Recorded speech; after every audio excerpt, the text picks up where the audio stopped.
Hey, Kyle, welcome to the show. As a way of getting started, tell us about yourself. Yeah, thanks for having me, Brian.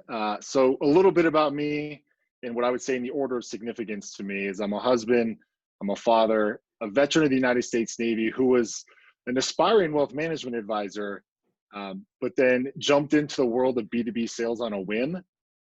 Absolutely fell in love with it. And that's kind of where I found myself now. What I find, I guess, to be really interesting or thematic on that last point, right, of people who get into the sales profession is you don't really grow up saying to your mom and dad when you're a young, boy or girl, I want to be a sales professional. Instead, you fall into it.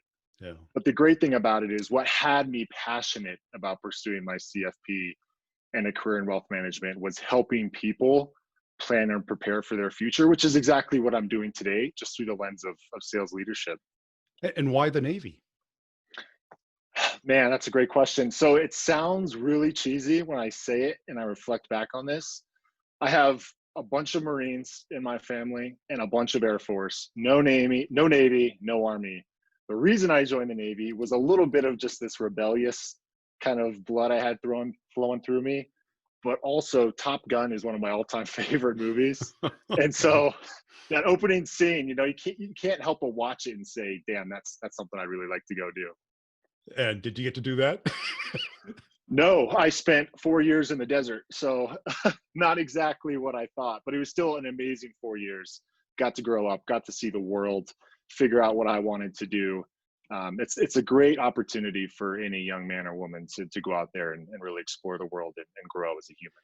Yeah, because I think it gives you that structure, teamwork, the ability to work with others and build some great habits for the rest of your life, Absolutely. as opposed to just partying.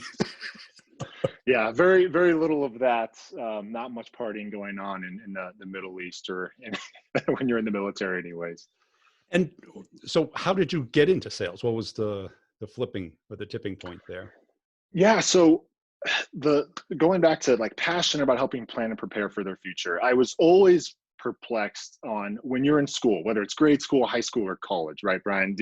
There's certain classes you're required to take: art, music, foreign language. And not to say that these things aren't important, but how is it we don't have a mandatory class on finance and how that works, right? What is compounding interest? How does it work for you or against you? What is a credit card versus a debit card?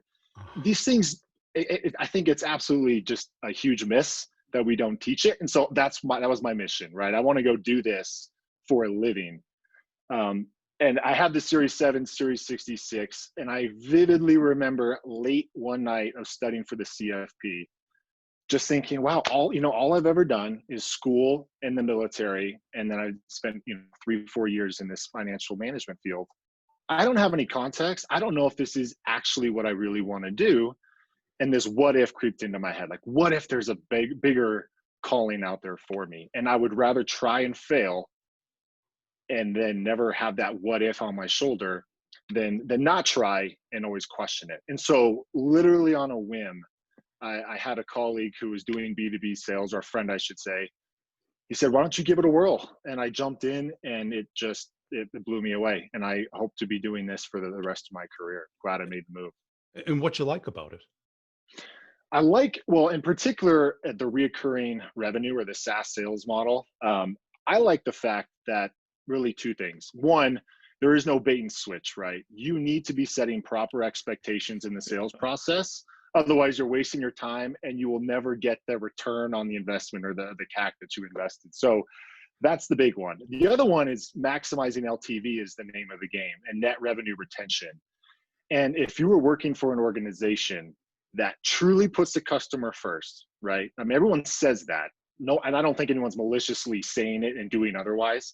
However, if you don't have the process, the people, and the incentives in place, then a less number of the companies promising to put the customer first actually do. And so in this subscription model, and especially in the technology sector, you are required to continue to deliver value. And when you do it, you'll have the net revenue retention over 100%. You'll have your loyal customers. It gets the flywheel going. Yeah. You have more organic referrals instead of just paid. And I think that's where the best companies rise to the top. And to me, that's the real driver. And I think that's been a huge change in everyone's business model because, I grew up in the selling the enterprise. What we were trying to do is steal from the future constantly, right? Yeah. Trying to, okay, you're going to pay us a couple $1 million over 5 years. How about 1 million right now? Yeah. And And the we other thing weren't I would say, aligned. yeah, Yeah. 100%. And the other thing is, so I'm not on the enterprise side, I'm on the small business side. And what's great about that, right, is, well, every business is, I think, an amazing just thing. I love that whole aspect of capitalism. Small businesses are truly, in my opinion, the backbone of the economy. And the solution that you can offer, if it's truly valuable to them, you will help them thrive. And that's the goal, right? You want to land them and earn their trust and add value and hopefully empower them to grow and thrive. And through that, that partnership gets a lot more powerful over time. And why'd you make the switch into leadership? Really, it just goes back to so I think we all know, right? Leadership may be a whole lot more responsibility, not necessarily more pay. So you're likely not doing it for the income. The reason I do it is because I truly am fulfilled watching someone accomplish their goals. And success is different for everybody. That I think most people would agree. Sometimes it's income, sometimes it's title, sometimes it's having the support to try a new endeavor. It could be health, family, many different things. So when you are trusted to empower or lead a team, it is your responsibility to understand what success looks like for everybody and then help them get there. And because everybody's different, it keeps my job really exciting, right? It's not monotonous. It's not the same thing every day. It's constantly changing as your team and their personalities and their desires change. And I found that to just be the most rewarding part. And what's your team makeup today? What are the titles, numbers, Yeah, maturity? so yeah, an account executive, three different teams, about 41 individuals that I have the Wow. privilege of leading. And we're all focused in the small business side, right? So it's three different teams, just different go-to-market motions for that segment. And what's your biggest challenge? Wow, that's a great question. Prioritization. I I would say, well, so I'll keep it relevant to the times, right? So we're talking in the middle of the COVID pandemic. I think the biggest challenge is always keeping people focused on their controllables. Uh, it's a incredibly natural human just tendency to think about everything that's going against you and maybe start to erode to the point of, well, that's just going to prevent me from being successful. And while I will not dispute that this absolutely throws a wrinkle in everybody's plan, right? If you had just put together your fiscal plan for the year and then this happened, like, you can throw it out the window. You have to reevaluate, Yep. reconsider.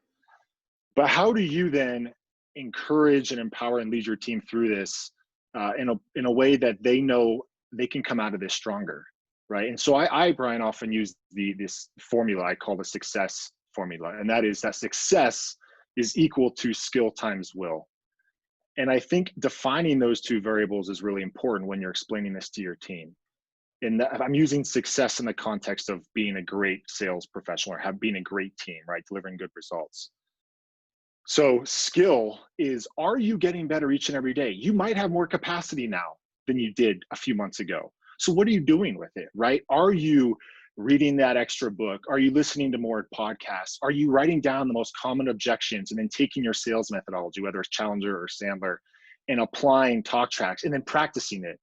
And then pulling up a tool like Gong and reviewing it with your peers and your managers. Like, are you actually practicing and getting 1% better every day?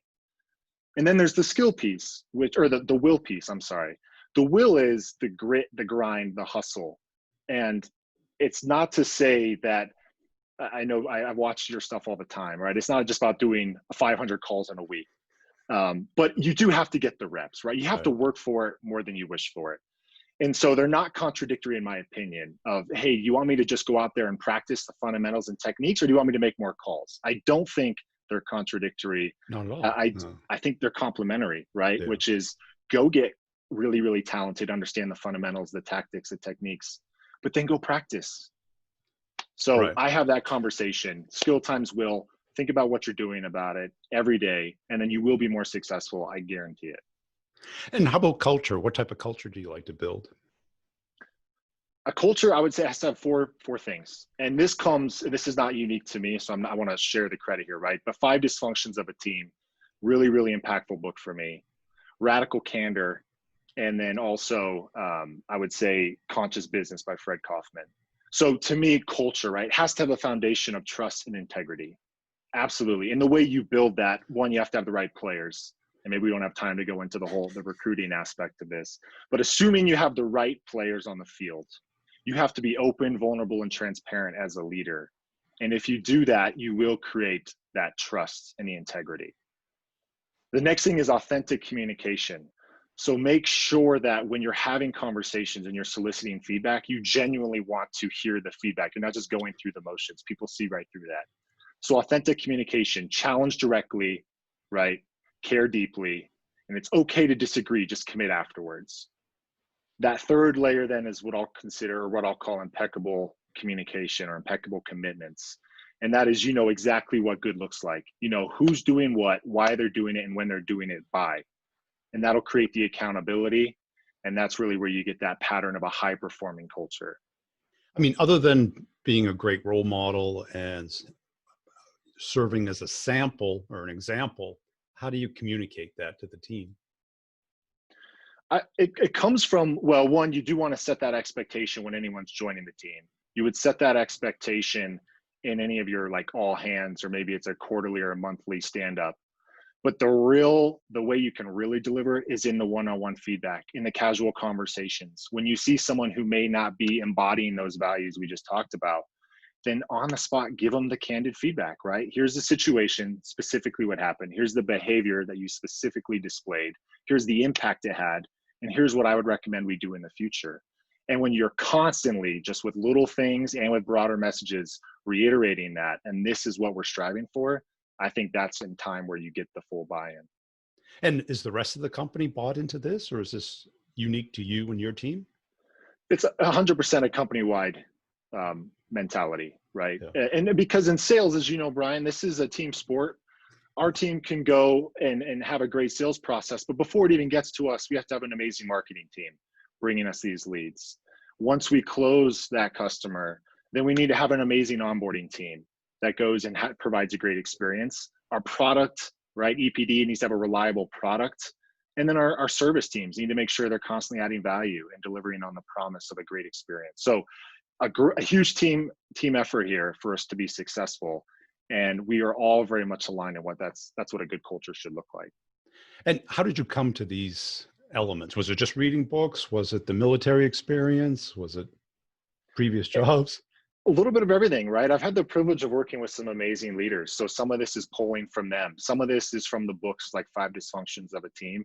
And then a lot of it is trial and error on my part. When I first started leading, it was in the Navy. And like most leaders, I made a lot of mistakes.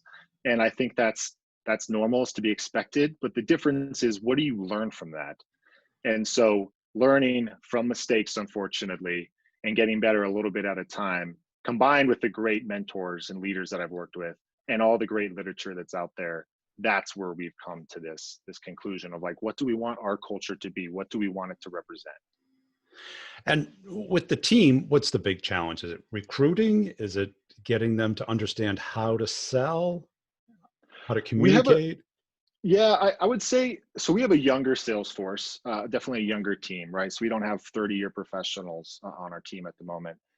So they are hungry and passionate about learning, which is the best part, right? You have to have a team that wants to be coached. If they don't want to be coached, then good luck creating a culture of coaching. But they're deeply, deeply passionate about growing and becoming the best sales professional they can be. And so the challenge is, how do we provide the right tools and coaching to get them there, but not overdo it? We don't want to just throw the book at somebody and hope they absorb it all. You have to do it in a very structured, methodical way. And I think the challenge for me and the rest of my leadership team is determining what that balance is. And how often do you find where it's just not a match? Say more about that, Brian. Well, certainly a lot of people are not coachable.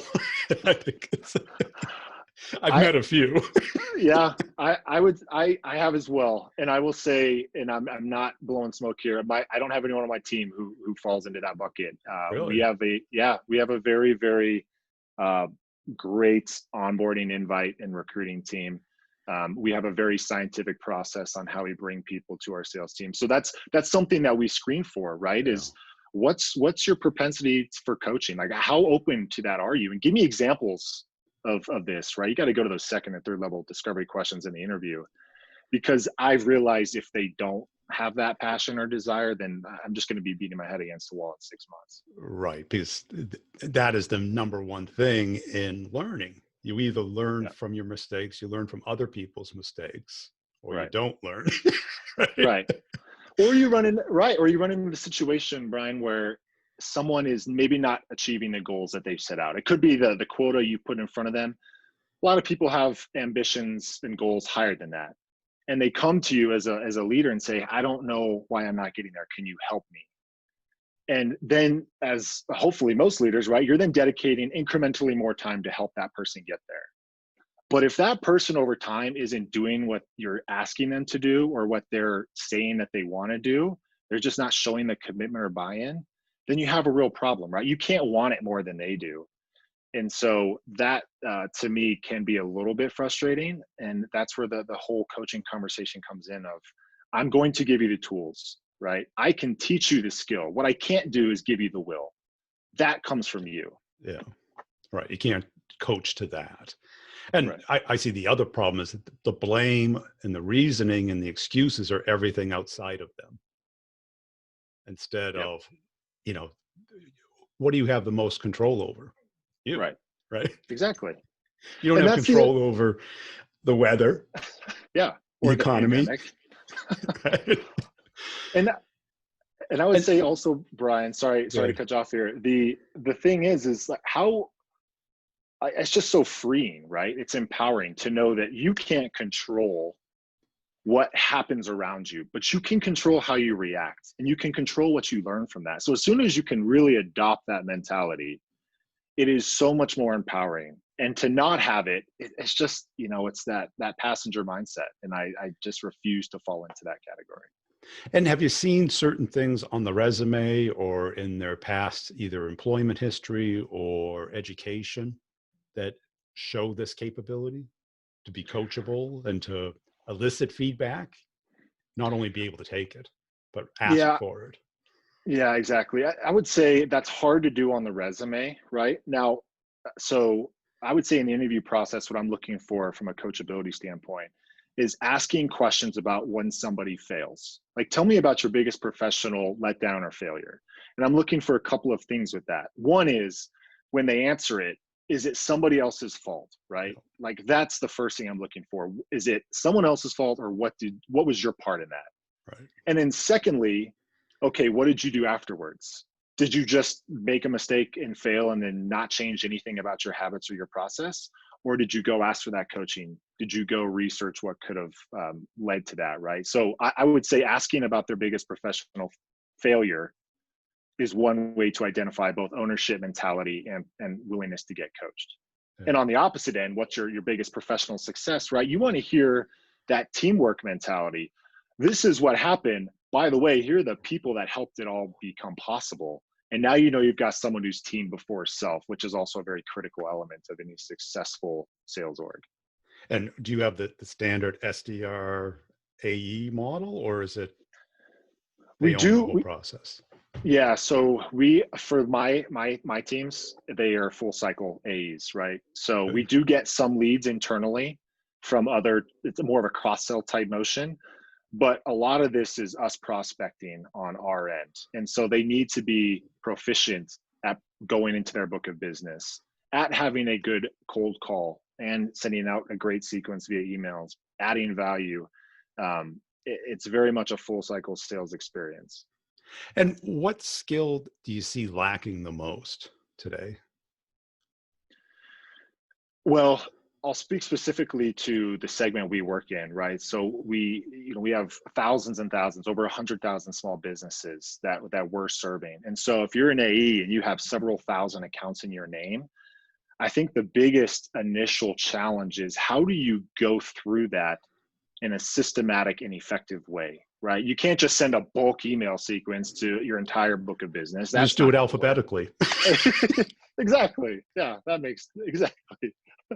So that would be the biggest one, right? How do you, as a leader, strike the balance between being really prescriptive, here is exactly what you should be doing, who you should be going after and why, like knowing who your prospect is, your ideal customer profile, and more or less telling them this is what you need to go do every single day with creativity and allowing a little bit of autonomy. I do think there's a balance, right? I'm not suggesting that you have a high performing rep who has it perfectly figured out, and meanwhile the rest of your team is struggling, and you say, you know what, you guys keep being creative, doing your thing, meanwhile this person's got it dialed in.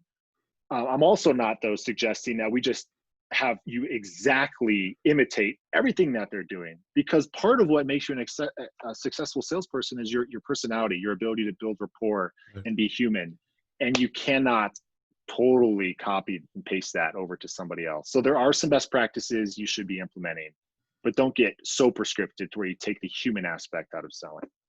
And that's it. When people look at such a huge territory, 1,000, and out of that 1,000, how many deals would they have to close to make their number? Are you asking me? Yeah, 10, 20, Oh, okay. I thought you were 30. going through. So in order to hit their number, they would need to be closing about 30 deals a month in the quarter, right? So we do Okay. quarterly targets. About 30 deals a month is what we would be shooting for. So 3%. Yeah. So what is the most likely to be that 3%? What would they typically look like? I'm asking rhetorically, because I bet most reps start at the top of the list and work their way down. Yeah. It's very much who's the biggest, right? Who's going to provide the largest ACV? And that's where I want to start. Right. But there's also things like, do you have to replace an incumbent? Are they in the right industry? Is it too small? Is it too big? 100%. Right. Are they active on social? Are they responsive? Yeah. Instead of just looking at everybody as equal. I think that's something that we gotten away with when we put everything into a CRM, because it all looks the same. Yep. You know, I think that detective work is something that you have to develop. And that's hard. That requires thinking, and people forget that thinking is an activity. Yeah. Well, it's hard, and it's also it's a team effort, right? So we have a data science team, and so they can go through and they're looking at all the numbers, but they rely on the feedback of the sales team to say, here's what I'm identifying, or some common themes, whether it's industries, buying personas, geographic location, as all the things you just mentioned. Can you run? That's my hypothesis. Can you go run now the study to see if I'm right there? And then you build this customer scoring methodology, and you can continue to reiterate over time. And then you really are prioritizing based on propensity to buy, not on just hypotheticals, but based on experience on the phone and backed by data from your science team. And what would you say is your strongest suit as a leader?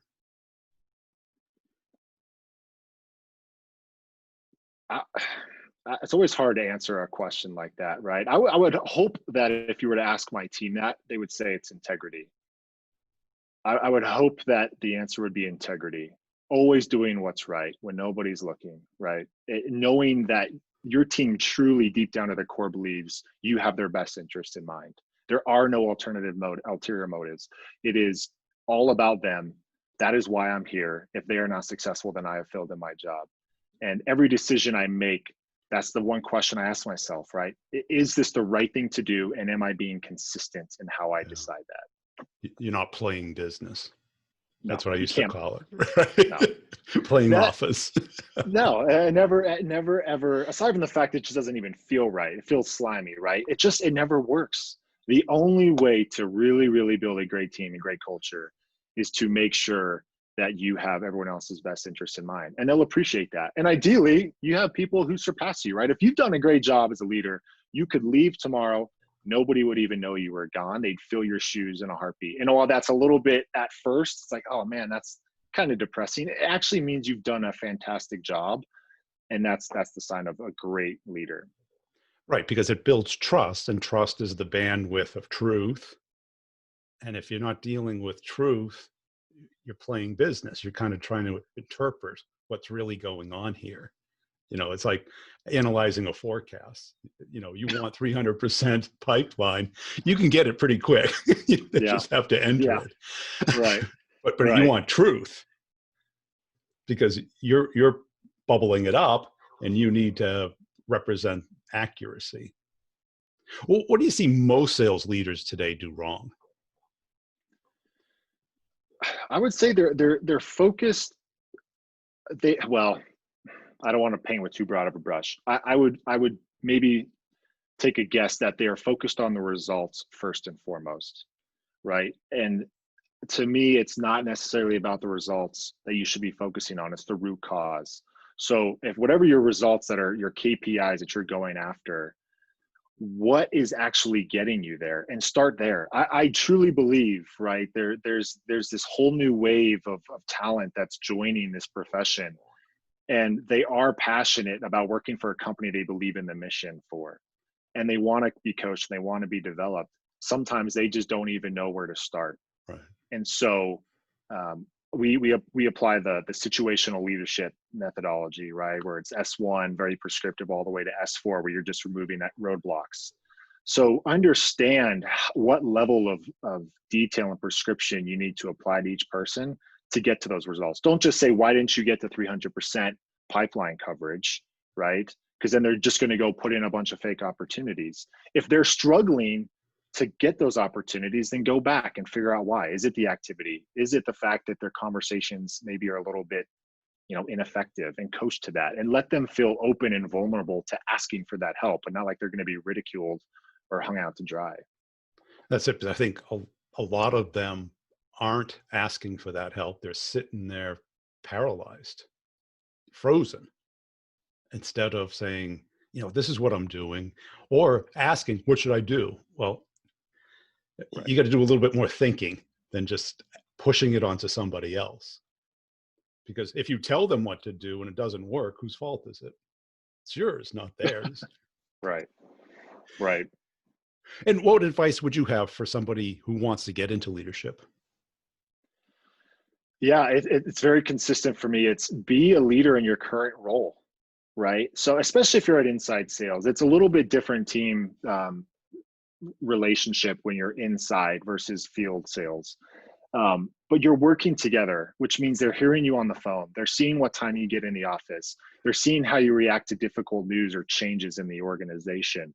So if you want to get into leadership and you're an individual contributor right now, then start acting like the leader now, so that when that opportunity comes and you move into it, that player to coach transition, it feels obvious. It feels very natural. What you can't do is try to fit in and not take that leadership type role as an individual contributor and then go apply for the job and get it, because then everybody who you might now be leading is going to say, hey, Brian, what happened to you? You're totally different now. And they're not going to take anything you say serious. So be the leader you want to be in your current role, so that when you do become the leader, you are not taking any sort of huge leap of faith here. Cool. Hey, it's been a great conversation. Where can people go to follow you? LinkedIn is the best place. Yeah, Kyle Peterson on LinkedIn. Answer every email that comes in. Would love to connect with anyone who has further questions. I've gained a lot from mentors in my career, and I would love to help others who are seeking advice and guidance.